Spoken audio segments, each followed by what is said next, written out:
Well, good morning, sixth graders, or good afternoon, depending on when you've decided to sit down and do your history homework today. So, this is going to be our overview of lesson one. You should have had this outline completed, given to you in class on Monday. So, outline in front of you, just as we do in class. I'm going to go over these answers and check that you have them in your notes so you can pause the video whenever needed, add that information in, and then when we are done with the video and you are happy with your notes, you will submit your outline in Google Classroom. So let's get started with today's information here. So as every unit and module begins, it starts off with the geography. So the geography of Greece, it's located in the Mediterranean waters off of Asia Minor or Turkey for today. Now, Greece is very rocky and very mountainous, surrounded by lots of water. That rockiness and mountainous area is really going to have effect on the development of their history. With it being rocky, it's really hard for different city states to interact with each other and really kind of like form that common identity. And so, really, most of Greece will remain um, isolated, not really isolated, but are going to be ruled by their own city states. There's never going to be some national identity, such as being Greeks and ruling over them with one government, one empire. They're going to largely remain independent.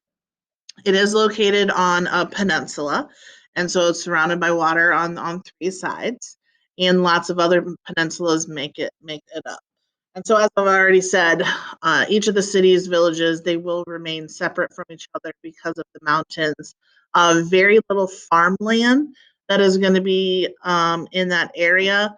And so they will have to travel, they will have to trade their goods. Now, the rocky land is going to be good for growing grapes and olives. And so olive oil and wine are going to be very good Greek goods traded for some of the other necessities that they need.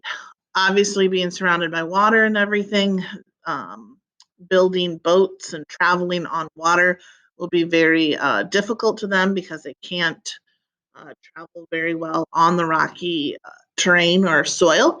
And so they are going to be excellent traders and excellent boat makers during that time.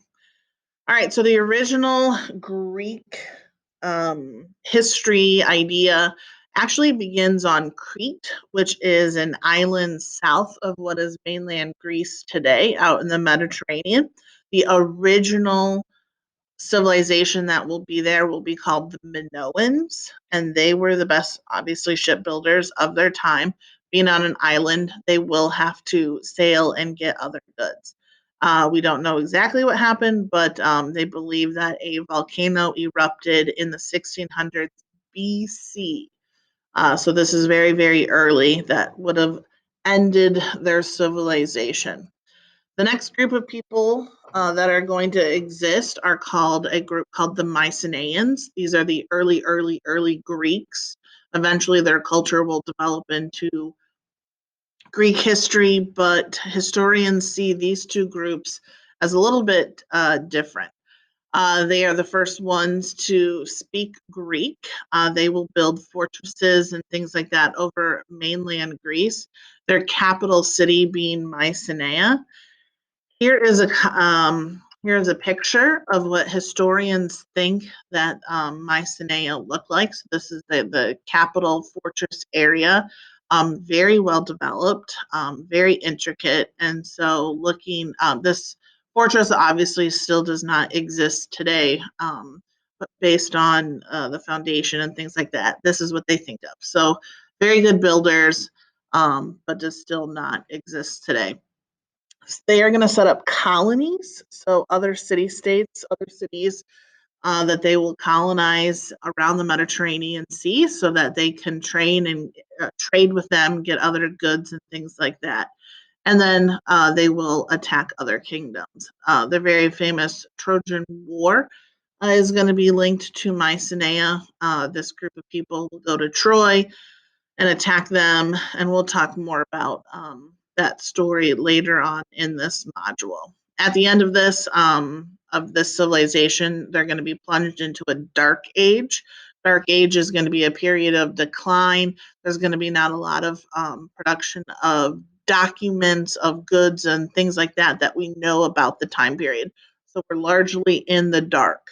It's also going to be marked with invaders sweeping through, earthquakes, just a lot of destruction. So, not a good time for the Greeks and what they produced. All right, so the government for the Greeks, they're going to live in city states. We've already talked about what a city state is.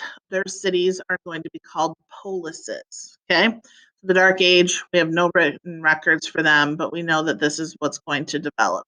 So each city is going to rule over their city and the surrounding area. With the Greeks, this is going to mark the beginning of what we call a classical era. So historians call the Greeks and then eventually the Romans the classical era.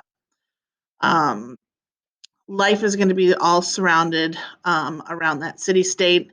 In the middle of the city, you're going to have what is called an Acropolis. Here in the picture is going to be the Acropolis in Athens, very, very famous.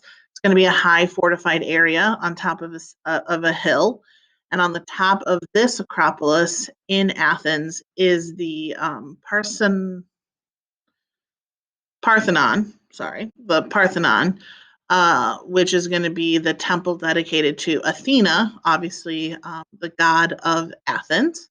And that's just going to be there to help protect the city.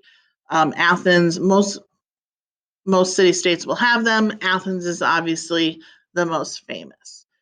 So there's our introduction for Module 8, Lesson 1. Once you have all of these notes and information, check with your outline and then submit in Google Classroom.